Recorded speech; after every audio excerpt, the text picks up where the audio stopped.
आज स्टूडेंट्स मैं आपको अगस्त महीने की जीके पढ़ाऊंगा। अगस्त महीने की जो करंट अफेयर्स है उसको हम डिस्कस करेंगे।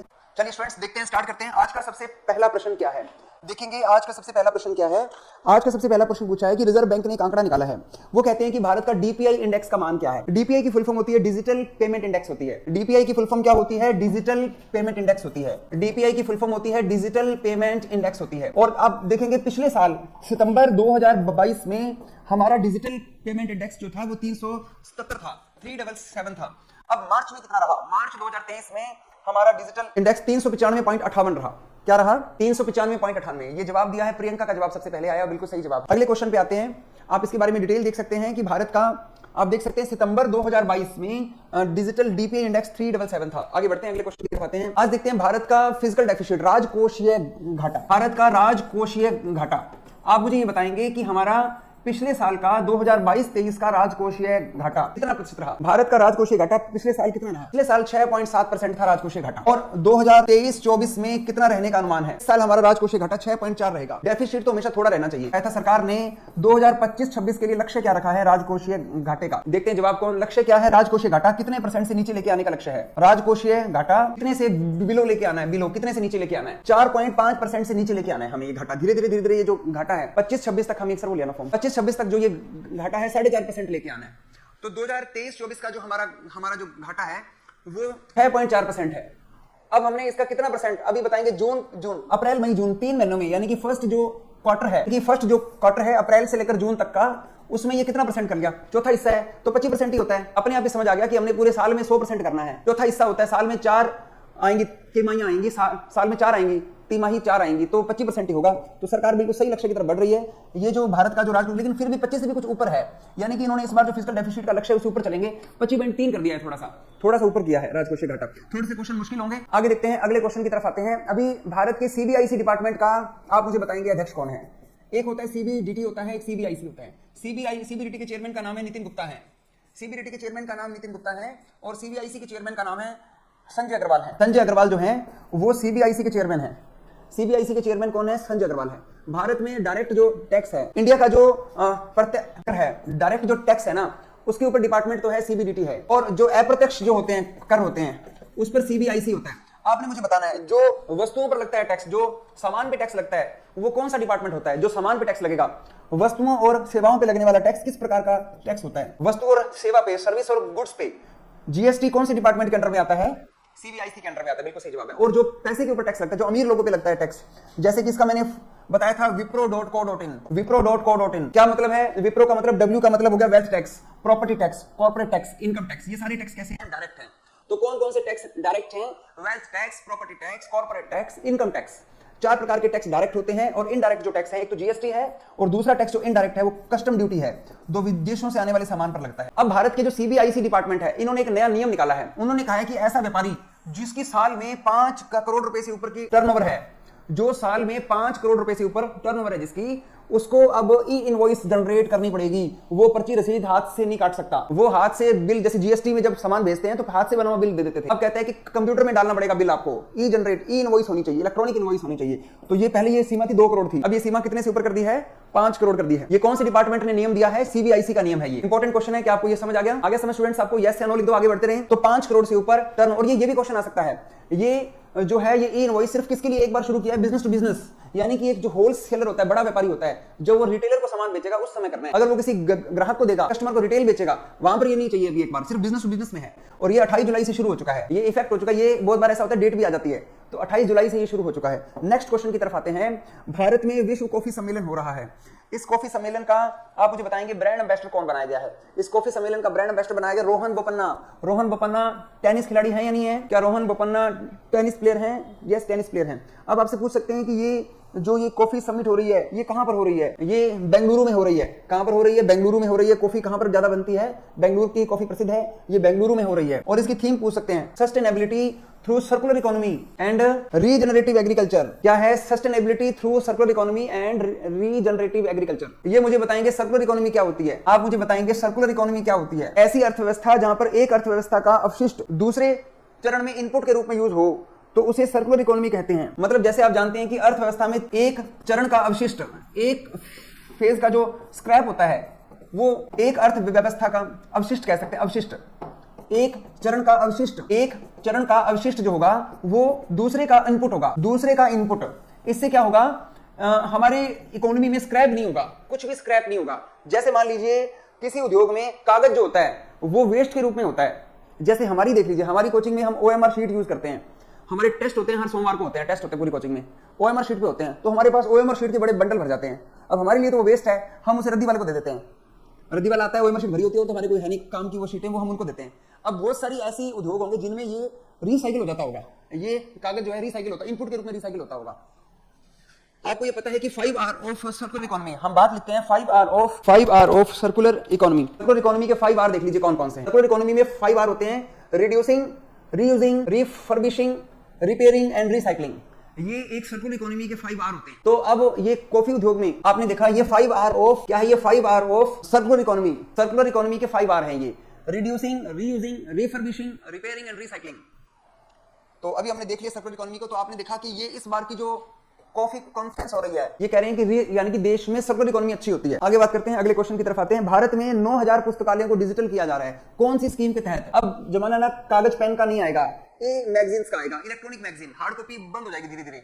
अब भारत में 9000 डिजिटल लाइब्रेरी बनानी है। तो मिशन का नाम क्या है? राष्ट्रीय डिजिटल पुस्तकालय। राष्ट्रीय डिजिटल पुस्तकालय बी नंबर ऑप्शन हो गया। National mission for laboratories, national mission for laboratories. प्रधानमंत्री मुद्रा योजना में कितने लोन बांटे गए? आज मैंने आपको बताया था कि भारत में मुद्रा लोन कितने बांटे गए हैं पिछले वर्ष में, 6.2 करोड़। आप मुझे ये बताएंगे कि लोन कितने प्रकार के होते हैं? मुद्रा लोन 3 प्रकार के होते हैं। कौन कौन से लोन होते हैं? शिशु, एक होता है किशोर, एक लोन होता है तरुण। आगे हम देखते हैं विश्वविद्यालय खेल हो रहे हैं, अभी हो चुके हैं ये विश्वविद्यालय गेम्स। ये विश्वविद्यालय गेम्स जो हैं ये 2021 में होने थे, 31 में 2021 में 31 में चाइना में होने थे, चीन के चेंगदू में होने थे। चीन में चेंगदू में ये गेम होने थे। ये क्या नाम है? चेंगदू। चीन में कौन सी जगह में होने थे? चेंगदू में होने थे। लेकिन क्या हो गया? कोरोना आ गया। ना तो 20 में हुए, ना ये 21 में हुए, ना ये 22 में भी, मतलब होने थे 21 में भी नहीं हुए, 22 में भी नहीं हुए, अभी जाके हुए हैं 23 में हुए हैं। ये गेम हुए कब हैं? 23 में हुए हैं। और ये चाइना के चेंगदू में हुए हैं, ये हो चुके हैं, अभी खत्म हो चुके हैं। और इसमें सबसे ज्यादा मेडल चीन ने जीते हैं। और 2 नंबर देश रहा जापान। भारत का स्थान रहा 7वां, इंडिया का स्थान रहा 7वां। ये यूनिवर्सिटी गेम्स हैं, वर्ल्ड यूनिवर्सिटी गेम्स, ये विश्वविद्यालय के स्टूडेंट्स में जाते हैं। भारत का स्थान इसमें 7वां है, FISU। अगले क्वेश्चन पे आते हैं। इन गेम्स का पहले नाम क्या होता था? इस साल ही नाम बदला इनका नाम, आगे आ जाएगा। ये लिखा चेंगदू, क्या नाम है? चेंगदू में हुए हैं चाइना के। अगले क्वेश्चन पे आते हैं। विश्वविद्यालय खेलों का नाम पहले यूनिवर्सियाड था। पहले क्या नाम था? यूनिवर्सियाड था। और ये 2 साल बाद होते हैं। ये कितने साल बाद होते हैं? 2 साल बाद होते हैं। तो ये होने थे 2021 में होने थे, इससे पहले 2019 में हुए थे। 2019 में इटली में हुए थे, 2019 में ये इटली में हुए थे, और 2021 में ये चीन में होने थे। लेकिन अब ये चीन में हुए नहीं इस साल में, तो ये चीन में 2023 में चीन में हुए हैं। और इनका नंबर 31वां था, और 2019 में इनका नंबर 30वां था। 2019 में पहला देश जापान था। अब जैसे पहला देश चीन है, उस समय में पहला देश जापान था, दूसरा देश चीन था। इटली में हुए थे। क्वेश्चन क्या पूछा है? तो आप मुझे बताएंगे 31वें गेम जो है मूल रूप से कौन से वर्ष होने थे? जो अब हुए हैं, पहले कौन से वर्ष होने थे? 2023 में जो 31वें नेशनल गेम्स है, ये पहले ऑफिशियली कौन से वर्ष होने थे? 2021 में होने थे। लेकिन अभी हुए कब हैं? 2023 में हुए हैं। क्या वीडियो में दिखाई दे गया सर आपको? आगे बढ़ते हैं, अगले क्वेश्चन पे आते हैं। तो ये बात मैंने आपको बता दी, ज्यादा इसके बारे में पढ़ने की जरूरत है नहीं। 30वें विश्वविद्यालय गेम्स कहां पर आयोजित किए गए? इसमें 2019 वाले कुछ बच्चे, हाँ चलो बताएंगे, 2019 वाले कहां पर आयोजित किए गए थे? इटली में। इटली में कौन सी जगह? नेपल्स में। इटली में नेपल्स में आयोजित किए गए थे। 2019 वाले गेम्स कहां पर आयोजित किए गए थे? नेपल्स में। और इसमें 180 देशों ने भाग लिया था उस समय में, 180 देशों ने भाग लिया। ये कोई इंपॉर्टेंट नहीं है, चलो वैसे जो नॉलेज के लिए आपको बता दिया। अगले क्वेश्चन पे आते हैं। आप मुझे बताएंगे कि 2023 में मेडल टैली में शीर्ष नंबर पे कौन रहा? मेडल टैली में नंबर 1 पे कौन रहा? चीन में हुई तो चीन ही रहेगा, पार्शनलिटी हो गई, एम्पायरों ने उसी को फर्स्ट दिखाया। तो पहले नंबर पे होम ग्राउंड था, बेनिफिट मिलता है होम ग्राउंड का भी। तो 1 नंबर पे चीन में हुए हैं, और चीन ही पहले नंबर पे है। क्वेश्चन आता है भारत का स्थान कौन सा है? ये देखो भारत का स्थान, फटाफट बताएंगे। भारत का स्थान, महेंद्र सिंह धोनी की जर्सी का नंबर क्या है? 7 नंबर पे, 7 नंबर जर्सी। चलो ये 7 नंबर पे भारत रहा, नंबर आता है आगे। दूसरे नंबर पे कौन रहा? 2 नंबरी कौन था? 2 नंबरी जापान है। 2 नंबर पे कौन सा देश है? जापान है। अगला आता है इसमें, ये मेडल टैली आपको फोटो के रूप में मिल जाएगी। तो इसमें पहला नंबर पे कौन है, दूसरा कौन है, तीसरा कौन है, किसने कितने मेडल जीते, भारत को कितने मेडल मिले, सब लिखा हुआ है। भारत को कितने मेडल मिले हैं? 11। गोल्ड मेडल कितने मिले हैं? 11। भारत के पास में गोल्ड मेडल कितने हैं? 11 गोल्ड हैं। 11 रुपए का प्रसाद चढ़ा दिया हमने गोल्ड मेडलों का। आगे बढ़ो। विश्व स्तनपान सप्ताह विश्व ब्रेस्ट फीडिंग वीक कौन सी तारीख से कौन सी तारीख के बीच होता है?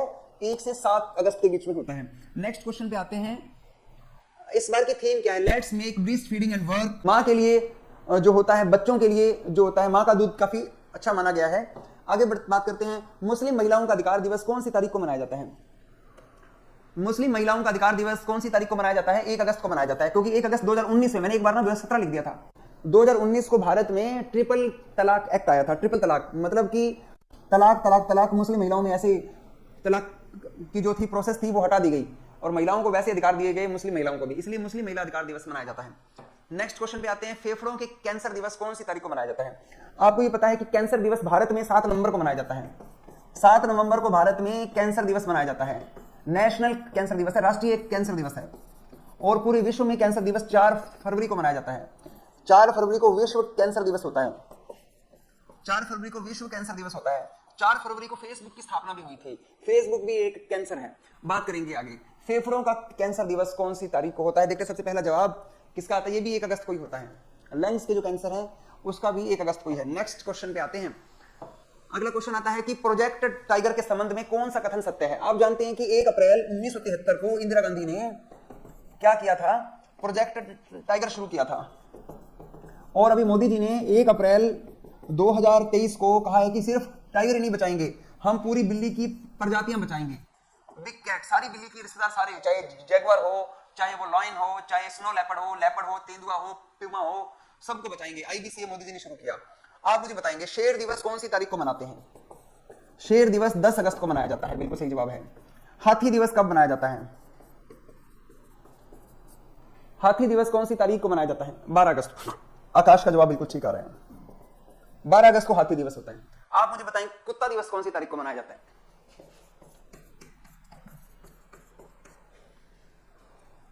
26 अगस्त को मनाया जाता है।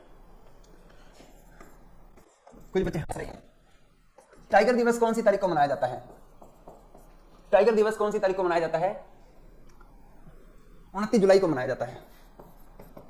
चलो, अभी आपने देखा है कि शेर दिवस 10 अगस्त, हाथी दिवस 12 अगस्त और कुत्ता दिवस 26 अगस्त। अगस्त महीने में कुत्ता, हाथी, शेर ये सारे मनाए जाते हैं। मोदी जी कहते हैं क्या ये अलग अलग मना रखे हैं सारों को, इनको इकट्ठा कर दो, सारों को, ये हाथी और ये शेरों को इकट्ठा कर दो। मोदी ने कहा कि हाथी और कुत्ते, सॉरी हाथी और शेर इनका डे, इनके लिए जो इकट्ठा ही प्रोजेक्ट बनाया जाएगा।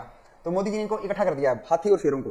तो अब मोदी जी ने नया प्रोग्राम बनाया है, इस प्रोग्राम का नाम देखते हैं आगे। तो ये पिछले क्वेश्चन का उत्तर लिखा दूं, ये सारे स्टेटमेंट सही हैं। सारा स्टेटमेंट क्या सही है? टाइगर का प्रोजेक्ट 1973 में शुरू हुआ था और टाइगरों की संख्या जो होती है हमेशा बढ़ती जा रही है, अच्छी बात है। और इसको 50 साल पूरे हो गए हैं, ये भी सही बात है। तीनों ही बातें सही है, तीनों बातें ही सही है। आगे देखेंगे मोदी जी ने और क्या किया। अभी भारत के पर्यावरण जल परिवर्तन मंत्रालय ने किन 2 कार्यक्रमों का विलय कर दिया है? वो कहते हैं कि प्रोजेक्ट टाइगर और प्रोजेक्ट हाथी मिला दो। हाथी और टाइगर, सॉरी मैंने शेर लिख दिया था पीछे, मैंने गलती से शेर लिख दिया, शेर को नहीं मिलाया, सॉरी ये मैंने गलती से शेर पे क्लिक कर दिया था, ये शेर को नहीं मिलाया। शेर दिवस तो अलग ही है, एक तो हाथी दिवस है, दूसरा है टाइगर दिवस। इन दोनों का विलय कर दिया है, यानी कि 29 जुलाई और ये दोनों इकट्ठे हो गए हैं। तो कौन कौन से 2 प्रोजेक्ट इकट्ठे हो गए हैं? हाथी प्लस टाइगर।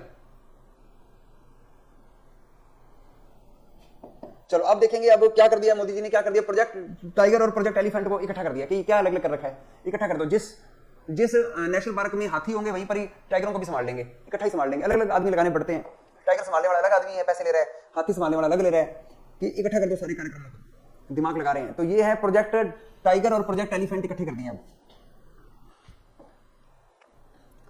राजस्थान में 5 टाइगर रिजर्व हो गए। अब राजस्थान में कितने टाइगर रिजर्व हो गए हैं? 5 हो गए हैं, पहले 4 थे, अभी एक और शामिल हो गया है, 5 हो गया, अभी 5वां अभी आया है। बांदीपुर के बाद एक और आ गया अभी।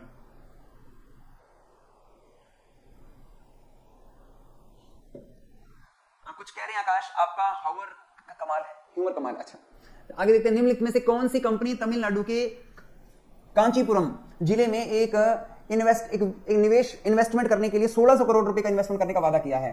तमिलनाडु के कांचीपुरम में एक, आप जानते हैं आईफोन आपने देखा होगा, आईफोन जो है वो अमेरिका में बनता है लेकिन उसकी असेंबलिंग होती है चाइना में। चाइना में असेंबलिंग कौन करता है? फॉक्सकॉन करता है। अब वो इंडिया में भी प्लांट लगा रहे हैं। इंडिया में एप्पल के आईफोन बनाने वाली फॉक्सकॉन कंपनी भारत में प्लांट लगा रही है। कहां पे लगा रही है? तमिलनाडु के कांचीपुरम में।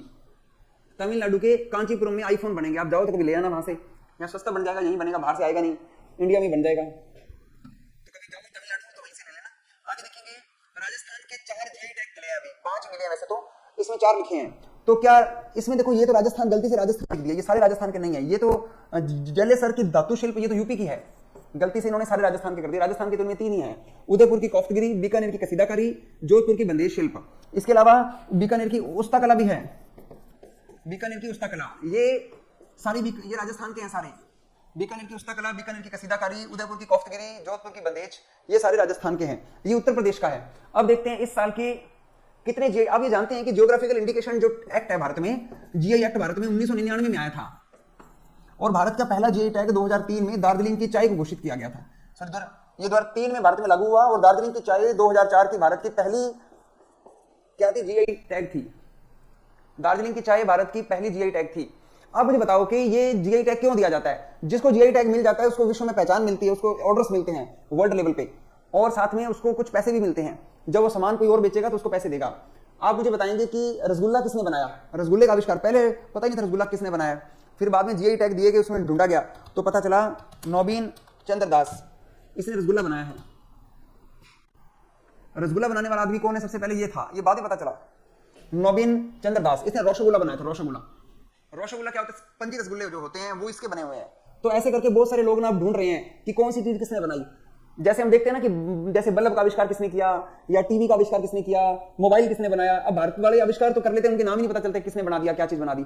तो अब ना ढूंढ रहे हैं। तो ये देखो, इसने फादर ऑफ रसगुल्ला, ये क्या है? ये फादर ऑफ रसगुल्ला है। देख लो अभी हलवाई का नाम, ये फादर ऑफ रसगुल्ला। तो अब ये जीआई टैग से ढूंढ रहे हैं, फिर उनके परिवारों को बहुत पैसे मिलते हैं।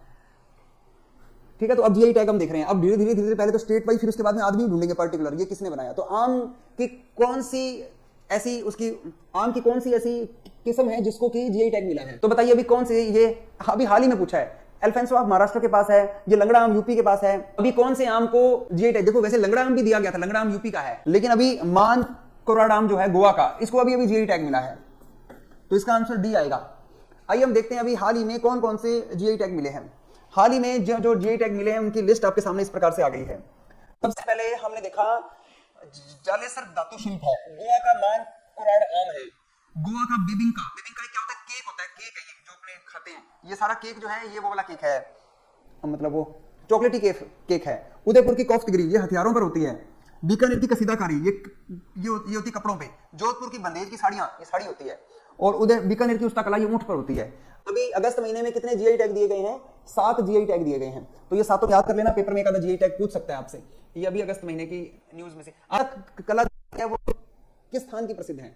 उस्ता कला कहां की प्रसिद्ध है? उस्ता कला बीकानेर की प्रसिद्ध है। पता है कि लोकमान्य तिलक की पुण्य तिथि पर भारत का पहला लोकमान्य तिलक राष्ट्रीय पुरस्कार किसे दिया गया? लोकमान्य तिलक राष्ट्रीय पुरस्कार किसे देगा? मोदी हर साल क्या करते हैं? पुरस्कार करते हैं, स्टार्ट करते हैं, और सबसे पहला अपने आप ही रख लेते हैं। तो ये लोकमान्य तिलक राष्ट्रीय पुरस्कार अभी शुरू हुआ है, और सबसे पहला मोदी जी को ही दे दिया कि आप ही ले लो, आप चालू करते हैं। तो लोकमान्य तिलक पिछले साल मोदी जी ने लता मंगेशकर पुरस्कार शुरू करवाया था, खुद ही ले लिया कि मेरे को दे दो। तो लता मंगेशकर पुरस्कार भी इनको मिल गया था सबसे पहला, और अब ये भी सबसे पहला इनको मिल गया। और आप जानते हैं कि दूसरा लता मंगेशकर पुरस्कार किसको मिला है? लता दीनानाथ मंगेशकर पुरस्कार किसे मिला है? आशा भोसले को मिला है। ये अवार्ड तो सिंगिंग का अवार्ड है, कई बड़ी इंपॉर्टेंट बुक है। ये किसने लिखी है? वेस्टर्न लेन नाम से किताब है। ये बुक बड़ी इंपॉर्टेंट किताब है। ये किताब चेतना मारू की किताब है। चेतना मारू की किताब क्यों इंपॉर्टेंट है? दुनिया का सबसे बड़ा लिटरेचर का प्राइज है, बुकर इंटरनेशनल प्राइज दुनिया में 1 नंबर पर है। बुकर इंटरनेशनल पुरस्कार दुनिया में 1 नंबर पे है। आज तक सिर्फ एक इंडियन को मिला है, उसका नाम है गीतांजलि श्री है। आज तक ये पुरस्कार सिर्फ एक इंडियन को मिला जिसका नाम गीतांजलि श्री है, और इसकी किताब का नाम था रेत की समाधि, टॉम्ब ऑफ सैंड इसकी किताब का नाम था। और आप ये जानते हैं कि मैन बुकर पुरस्कार ये दुनिया में दूसरा बड़ा पुरस्कार है, और आज तक 5 भारतीयों को मिला है। ये पुरस्कार अब तक कितने भारतीयों को मिला है? 5 भारतीयों को मिला है। अब आपने मुझे ये बताना है, ये दुनिया में लिटरेचर का 1 नंबर पुरस्कार, ये दुनिया का लिटरेचर का 2 नंबर पुरस्कार।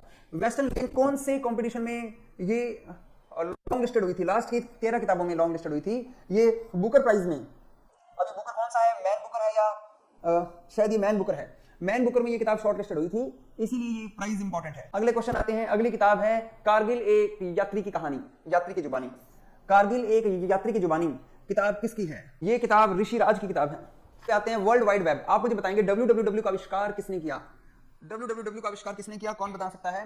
www का आविष्कार किया था टिम बर्नर ली ने किया था। टिम बर्नर ली, बीच में कंप्यूटर पढ़ाने लग गया मैं आपको। टिम बर्नर ली ने एक तो www बनाया था, एक इसने http बनाया था, वो क्या नाम था, ईमेल का आविष्कार रे टॉमिल्सन ने की थी। रे टॉमिल्सन ने @ बनाया था। ईमेल आईडी में लगता है ना, इसने ईमेल आईडी भी बनाई थी और इसने पहला एंटीवायरस भी बनाया था। एंटीवायरस का नाम क्या था? रीपर। 3 आविष्कार, इस आदमी के 3 आविष्कार थे। ईमेल इसने बनाया है, @ इसने बनाया है और एंटीवायरस सबसे पहला एंटीवायरस का नाम रीपर है, ये इसने बनाया है। इसके 3 आविष्कार www world wide web, http hypertext transfer protocol और आप मुझे बताएं पहली वेबसाइट का नाम था info.cern.ch। info.cern.ch। w का आविष्कार किसने किया? टिम बर्नर ली ने किया। कौन सी तारीख को किया? 1 अगस्त को किया। 1 अगस्त को बनाया जाता है। बोरिंग लग रही है क्लास? कोई बात नहीं, जल्दी जल्दी थोड़ा सा नए क्वेश्चन की तरफ बढ़ते हैं, थोड़ा आनंद आ जाएगा। जल्दी चेंज कर देते हैं क्लास। कंपनी खुली है, कंपनी का नाम है वर्ल्ड कॉइन। तो प्रोजेक्ट स्टार्ट किया है, वर्ल्ड कॉइन क्रिप्टो प्रोजेक्ट शुरू किया है। ये किसने शुरू किया है? आप जानते हैं कि एक चैट जीपीटी है, बहुत बड़ा क्रांतिकारी परिवर्तन है दुनिया का। चैट जीपीटी है, कोई भी काम इसको बोल दो सारे काम पूरे कर देता है। चैट जीपीटी ओपन एआई ने बनाया है और ओपन एआई के जो है सैम अल्टमैन है, ओपन एआई के सीईओ का नाम है सैम अल्टमैन है। और उसी आदमी ने अभी क्या शुरू किया है? सैम अल्टमैन ने क्या शुरू किया है? क्रिप्टो परियोजना शुरू की है। वर्ल्ड कॉइन क्रिप्टो परियोजना सैम अल्टमैन की है। क्वेश्चन आ सकता है ओपन एआई का सीईओ कौन है? ओपन एआई का सीईओ कौन है? सैम अल्टमैन ही है। आगे आते हैं अमृत वृक्ष परियोजना। अमृत वृक्ष परियोजना, पेड़ लगाए जाएंगे। अमृत वृक्ष आंदोलन, ये वनस्पति लिख दिया गलती से, ये वृक्ष है। अमृत वृक्ष आंदोलन है। आप मुझे बताएंगे ये कौन, क्या ये असम में शुरू हो रहा है? यस, ये असम में शुरू हो रहा है। क्या अमृत वृक्ष परियोजना में 1 करोड़ सैंपलिंग, 1 करोड़ सैंपलिंग की जाएगी, 1 करोड़ पौधे लगाए जाएंगे, 1 करोड़ पौधे लगाए जाएंगे। और कुछ बच्चे कह रहे हैं सर यूपी में शुरू हो रहा है। ये मेरे हिसाब से आसान था, मतलब ये सारे सही है। इससे ग्लोबल वार्मिंग पर भी नियंत्रण होगा और ये क्लाइमेट चेंज के लिए भी अच्छा होगा। ये असम के अंदर ये सही है, असम गवर्नमेंट सही है मेरा, ये असम गवर्नमेंट का है, असम गवर्नमेंट का ही है ये। अमृत वृक्ष आंदोलन असम गवर्नमेंट का है। देखिए स्टूडेंट, कल आपकी क्लास की छुट्टी रहेगी, परसों रविवार को थोड़ी लंबी क्लास ले लूंगा, 2-2.5 घंटे की क्लास ले लूंगा। तो रविवार को हमारी क्लासेस की छुट्टी होती है, ऑफिस की भी छुट्टी होती है, थोड़ी लंबी क्लास ले लेंगे।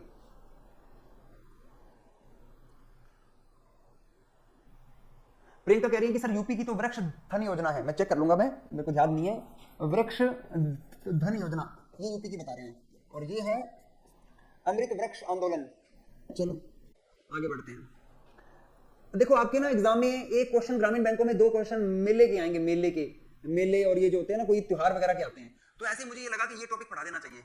तो ये एक मेला है, मॉनसून में लगाया जाता है ये मेला। मेले का नाम है आदि पेरुकू मेला है, ये त्योहार है, मॉनसून के मौसम में मनाया जाता है, आदि पेरुकू। और ये कहां पर मनाया जाता है? तमिलनाडु में मनाया जाता है। ये मेला कहां लगता है? तमिलनाडु में लगता है, आदि पेरुकू, तमिल। अब देखते हैं यूपीआई ट्रांजैक्शन के संबंध में कौन सा कथन सत्य है। क्या देखो भारत की जो, ये सारे क्वेश्चन सही हैं वैसे तो।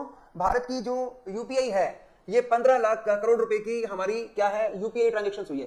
भारत का बजट देख लो, बजट भारत का टोटल बजट 45 लाख करोड़ का बजट है। बजट कितना है? 45 लाख करोड़ का बजट है। और अकेला यूपीआई पे कितना पैसा ट्रांजैक्शन हो रहे हैं? 45 लाख करोड़ हो रहे हैं। सोच लो, देख 15 लाख यूपीआई पे हो रहा है। और जुलाई में भारत की हाईएस्ट थी ट्रांजैक्शंस थी, यूपीआई जो थी ना जुलाई में सबसे ज्यादा रही। और जुलाई महीने में कितनी थी? 996 करोड़ थी, ये हाईएस्ट थी, आज तक इतनी नहीं हुई। पता नहीं जुलाई में ऐसा क्या हो गया। और अमाउंट बड़ी है, वैल्यू बड़ी है, 44% बढ़ गई और नंबर बढ़ गया 58%। ऐसा हो गया कमाल जुलाई महीने में। अब हम देखते हैं ये सारे क्वेश्चन सही है, उपयुक्त सभी क्वेश्चन सही है इसके आंसर। अगले क्वेश्चन पे आते हैं। केंद्रीय रेल मंत्रालय और भारतीय प्रौद्योगिकी संस्थान आईआईटी मद्रास ने हाल ही में 5G टेस्टेड बैंड स्थापित करने के लिए एमओयू साइन किया है। भारत में रेलवे के अंदर क्या लगा रहे हैं? अब 5G लगाएंगे, ट्रेन में ही होगा 5G होगा, आप आराम से ट्रेन में बैठे रहो 5G चलाओ। तो भारतीय रेल मंत्रालय ने कौन से आईआईटी के साथ मिलकर ये टेस्टिंग की है? कोई बताएगा कौन से आईआईटी के साथ की है? आईआईटी सिकंदराबाद में की है, ये आईआईटी मद्रास ने की है। और ये किस स्थान पे की है? सिकंदराबाद में की है, आईआईटी मद्रास ने सिकंदराबाद में की है। अगली एक योजना है, योजना का नाम है यशस्वी योजना है, यशस्वी। क्वेश्चन आता है कि यशस्वी योजना जो है, मोदी जी ने कहा है कि हम 9वीं से लेकर 12वीं तक के बच्चों को पैसे बांटेंगे, स्कॉलरशिप देंगे। 9वीं से 12वीं तक का अगर आपके ध्यान में कोई बच्चा है तो उसे बताओ कि मोदी जी पूरे भारत के 15,000 बच्चे छांट रहे हैं। पूरे भारत में कितने बच्चे छांटेंगे? 15,000 बच्चों को छांटा जाएगा और उन्हें साल के 75,000 रुपए से लेकर 1.5 लाख रुपए मिलेगा, सॉरी 1.25 लाख रुपए मिलेगा। ये 1.25 लाख रुपए मोदी जी कितने बच्चों को दे रहे हैं? 15,000 बच्चों को दे रहे हैं। तो ये आपने मुझे बताना है, ये स्कॉलरशिप अवार्ड जो है इसके लिए आवेदन करना कहां पर बच्चों ने? एनटीए पे करना है। एग्जाम लेंगे शायद, कोई एग्जाम जिसके अच्छे नंबर आएंगे उसको दे देंगे स्कॉलरशिप। अब हम हम देखते हैं कि इसकी फुल फॉर्म क्या है। इसकी फुल फॉर्म है, यशस्वी की फुल फॉर्म है youth achievers scholarship award scheme for vibrant India. Youth achiever scholarship award scheme for vibrant India, ये इस योजना की मुख्य बातें मैंने आपको बता दी। 15,000 बच्चों को मिलनी है, एनटीए के माध्यम से मिलेगी। आगे बढ़ो, आगे देखते हैं अगली इंपॉर्टेंट बात में देखते हैं how prime minister decide. How prime minister decide, ये सोनिया गांधी जी के ऊपर किताब लिखी है। किसने लिखी है सोनिया गांधी पे किताब? नीरजा चौधरी ने लिखी है। इलेक्शन आ रहे हैं तो किताबें रिलीज हो रही है पॉलिटिकल्स पे, नीरजा चौधरी की किताब है ये। नीरजा एक मूवी भी है वैसे। आगे हम डीपीआईआईटी देखते हैं। पहले इस डिपार्टमेंट का नाम डीपीआई होता था। इस डिपार्टमेंट का नाम डीपीआईटी होता था, सॉरी, पहले इस डिपार्टमेंट का नाम डीआईपीपी होता था। पहले इस डिपार्टमेंट का नाम था डीआईपीपी होता था, अब इसका नाम डीपीआईआईटी कर दिया। आपको ये पता है भारत में 16 जनवरी 2016 को मोदी जी ने स्टार्टअप इंडिया योजना शुरू की थी और कहा था कि नए उद्योग लगाओ। और आपको पता है 16 जनवरी का दिन स्टार्टअप डे के रूप में मनाया जाता है। स्टार्टअप डे, आप मुझे बताएंगे वैक्सीनेशन डे कौन सी तारीख को होता है? वैक्सीनेशन डे कौन सी तारीख को होता है? ये जो टीके लगाए जाते हैं, वैक्सीनेशन डे कौन सी तारीख को होता है? 25 मार्च को होता है क्या वैक्सीनेशन डे? वैक्सीनेशन 15 मार्च, सॉरी 16 मार्च है शायद, मेरे ख्याल में 16 मार्च या 15 मार्च, 16 मार्च है। देखो एक बार, 16 मार्च 1995 है। 16 मार्च 1995 को वैक्सीनेशन डे। 1995 से भारत में पोलियो की वैक्सीन लगनी शुरू हुई थी। ये वैक्सीनेशन डे मनाया जाता है। 16 जनवरी को स्टार्टअप डे होता है। अब पूछ रहे हैं कि मोदी जी के आह्वान के बाद भारत में कितने स्टार्टअप खुल गए? भारत में नए उद्योग खुले हैं, 98,911 स्टार्टअप खुल गए हैं। स्टार्टअप क्या होते हैं? जिस बिजनेस के साथ में टेक्नोलॉजी होती है वो स्टार्टअप होता है। जब किसी बिजनेस के साथ में टेक्नोलॉजी जोड़ दी जाती है वो स्टार्टअप बन जाता है। जैसे हमारी, आप देख रहे हैं ऑनलाइन क्लास लगा रहे हैं, पहले हमारी क्लास सिर्फ एक ऑफलाइन क्लास थी, हमने इसके साथ सफलता के साथ एप्लीकेशन को जोड़ा और इसे ऑनलाइन कर दिया, तो ये एक क्या बन गया? स्टार्टअप बन गया। तो एक होता है स्टार्टअप इंडिया, एक होता है stand up India. Stand up India की जो तारीख है वो अप्रैल में डे मनाया जाता है, 5 अप्रैल को मनाया जाता है। ये हमारे एक रक्षा मंत्री हुआ करते थे, बाबू जगजीवन राम। ये एडुटेक हो गया ना, बाबू जगजीवन राम का जो बर्थडे होता है उस दिन स्टैंड अप डे मनाया जाता है। ये स्टार्टअप है, वो स्टैंड अप वो अलग है। बाबू जगजीवन राम के जन्मदिन वाले दिन समता दिवस भी मनाया जाता है और उस दिन स्टार्टअप डे भी मनाया जाता है। तो भारत में कितने स्टार्टअप हैं? इतने हैं भारत में। ये तो स्टार्टअप्स हैं। कोई स्टार्टअप जिसकी वैल्यूएशन $1 बिलियन हो जाती है वो बन जाता है यूनिकॉर्न बन जाता है। जिसकी मार्केट वैल्यू, बाजार मूल्य कितना हो जाता है? $1 बिलियन हो जाता है। वो भारत में कितने यूनिकॉर्न हैं? भारत में 108 यूनिकॉर्न हैं। मेरे अकॉर्डिंग भारत का सबसे पहला यूनिकॉर्न कौन सा था? मेरे अकॉर्डिंग भारत का पहला यूनिकॉर्न जो था वो फ्लिपकार्ट था मेरे हिसाब से। लेकिन एक रिपोर्ट आई है डीएनपी की रिपोर्ट के अनुसार, भारत का पहला यूनिकॉर्न जो है वो आईपीएल है। मेरे हिसाब से लिखोगे, एग्जाम में लिखना है तो फ्लिपकार्ट लिखना, डीएनपी आ जाए पेपर में तब आपने आईपीएल लिखना है, भारत का पहला यूनिकॉर्न। चलो आगे बढ़ते। भारत में कितने डेकाकॉर्न है? डेकाकॉर्न होता है जिसकी वैल्यूएशन $10 बिलियन हो जाती है, वो क्या होता है? डेकाकॉर्न होता है। डेकाकॉर्न भारत में 5 है। डेकाकॉर्न 5 है, सेंटिकॉर्न कोई है नहीं भारत में। अगले क्वेश्चन पे आ जाओ। मध्य प्रदेश की राजधानी भोपाल में एक तो साहित्य महोत्सव हुआ है जिसमें लिटरेचर वाले व्यक्ति आए थे, साहित्य, उसका नाम उन्मेष है। और एक जनजाति आदिवासियों के लिए एक हुआ था सम्मेलन, उसका नाम उत्कर्ष है। तो उत्कर्ष तो आदिवासी लोगों के लिए है और उन्मेष जो है ये साहित्य लोगों के लिए है। और आप जानते हैं कि भारत की पहली आदिवासी महिला राष्ट्रपति कौन है? द्रौपदी मुर्मू है।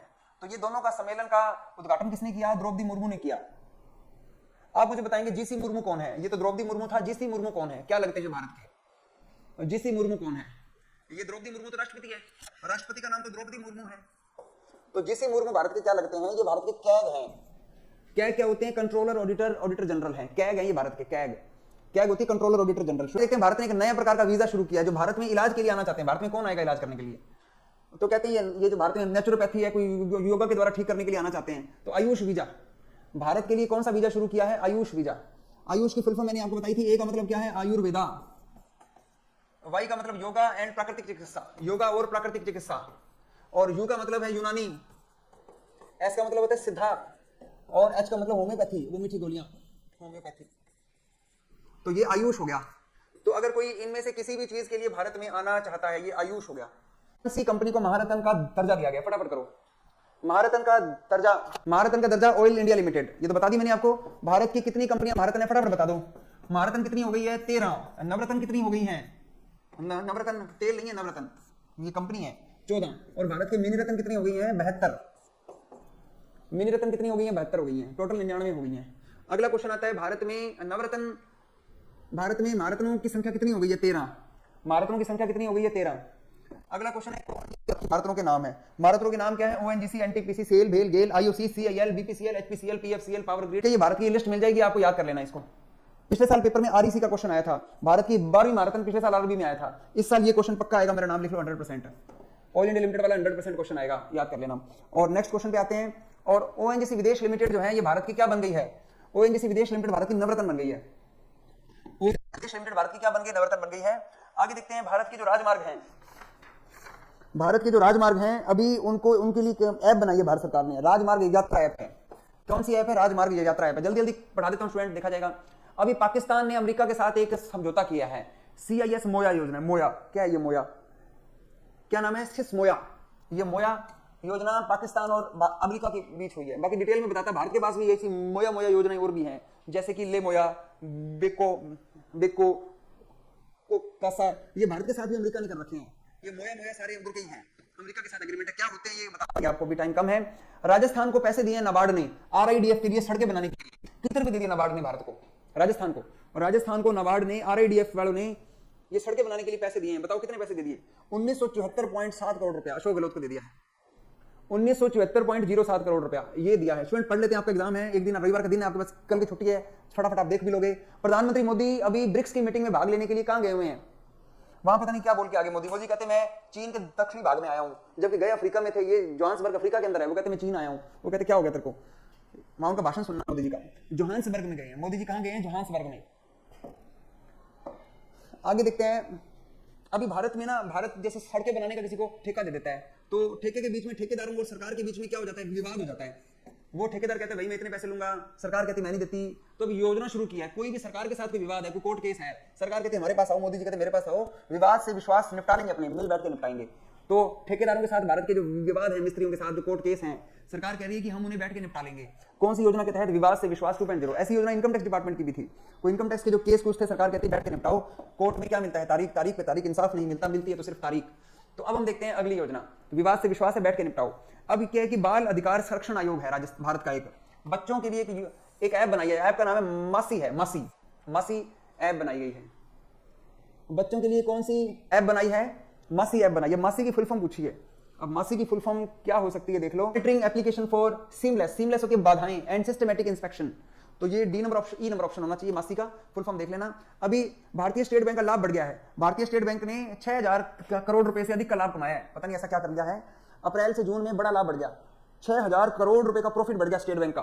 तो ये एसबीआई किस प्रकार का बैंक है? पब्लिक सेक्टर बैंक है। अप्रेंटिस की भर्ती भी आई हुई है इसकी। अभी अगले क्वेश्चन पे आते हैं, थोड़ा फटाफट निपटा देता हूं। ये भारत के सबसे लंबे समय तक कैबिनेट मंत्री कौन रहे हैं? कैबिनेट सचिव रहने का रिकॉर्ड, दीर्घकालीन कैबिनेट सचिव कौन बन गए हैं? राजीव गाबा बन गए हैं। और जो कैबिनेट जो सचिव होता है, इसकी भूमिका क्या होती है? इसकी भूमिका होती है highest ranking civil servant in government. ये सिविल सर्वेंट में हाईएस्ट रैंकिंग होती है इसकी। अगले क्वेश्चन पे आते हैं कि पहली बार जो विदेश जा रहे हैं, पहली बार जो विदेश जा रहे हैं, उनको वित्तीय सहायता देंगे, पैसे देंगे कि तुम पैसे लेके जाओ। तो ये उनको पैसे कौन देगा? उनको ये दे रही है कौन सी स्कीम के तहत पहली बार विदेश जाने वालों को पैसे दे रहे हैं? शुभ यात्रा है क्या? इसका नाम है शुभ यात्रा। पैसे मिल रहे हैं जो पहली बार जा रहे हैं। कौन सी सरकार दे रही है? केरल सरकार दे रही है। केरल सरकार दे रही है पैसे, तो वहां से जाना। आगे देखते हैं। विश्व तीरंदाजी चैंपियनशिप हुई है। अभी तीरंदाजी चैंपियनशिप हुई है, जर्मनी की राजधानी बर्लिन में हुई है। और इसमें भारत को 3 गोल्ड मेडल मिले हैं। भारत को 3 गोल्ड मेडल जिताने वाले कौन है? ज्योति सुरेखा, परनीत कौर और अदिति गोपीचंद स्वामी। अदिति गोपीचंद स्वामी, ये तीनों ने गोल्ड मेडल जीता है। ये तीर कमान चलाने वाले, गोपी ने तीर चलाया, परनीत ने चलाया और ज्योति ने चलाया। ज्योति ने ज्योत जगाई, पुनीत ने गोपीचंद के साथ मिलकर तीर चलाया। चलो याद कर लेना ऐसे करके। आगे देख लो। भारत के एक, अभी हम देख रहे थे ये, अभी एक ना भारत की एंटी डोपिंग जो है, एंटी डोपिंग जो शुल्क लगाया है, किस उत्पाद के उपयोगों पर भारत की एंटी डोपिंग शुल्क लगाया? किस चीज के उपयोग करने पर अब एंटी डोपिंग शुल्क लगाया जाएगा? कौन सी चीज पर एंटी डोपिंग शुल्क लगाया जाएगा? ये डंपिंग, डोपिंग, डंपिंग क्या होती है? डंपिंग पॉलिसी होती है सरकार की। डंपिंग क्या होती है? जब किसी चीज की हमारे देश में डिमांड नहीं है, हम उसे सस्ती दरों पर दूसरे देशों में दे देते हैं, सस्ते में देते हैं कि तुम ले लो। तो क्या होता है कि वहां का मार्केट खराब हो जाता है। अब जो ऑप्टिकल फाइबर केबल है ना, ऑप्टिकल फाइबर, ये चाइना से, इंडोनेशिया से और दक्षिणी कोरिया से भारत में फ्री में आ रही है। ये फ्री आ रही है, बिल्कुल नाम मात्र के पैसे ले रहे हैं। इससे भारत के उद्योग जो है वो खत्म हो गए। ऑप्टिकल फाइबर बनाने वाली इंडिया में जो बिजनेस है वो खत्म हो गए सारे, क्योंकि ये फ्री दे रहे हैं। ये कहते हैं हमसे ले लो ऑप्टिकल फाइबर, भारत के बाजार को खराब करने के लिए, भारत में कोई बिजनेस ना खड़ा हो जाए। तो इस पे अब सरकार ने शुल्क लगा दिया है, डंपिंग शुल्क लगाया है कि इसको महंगी कर दो। ठीक है स्टूडेंट्स, इसके जाके बना लीजिए आप। ये क्यूआर कोड स्कैन कीजिए, बन जाएगी। क्यूआर कोड स्कैन कीजिए और ये आपको पीडीएफ बन जाएगी। बंदी PDF students. Okay bye students.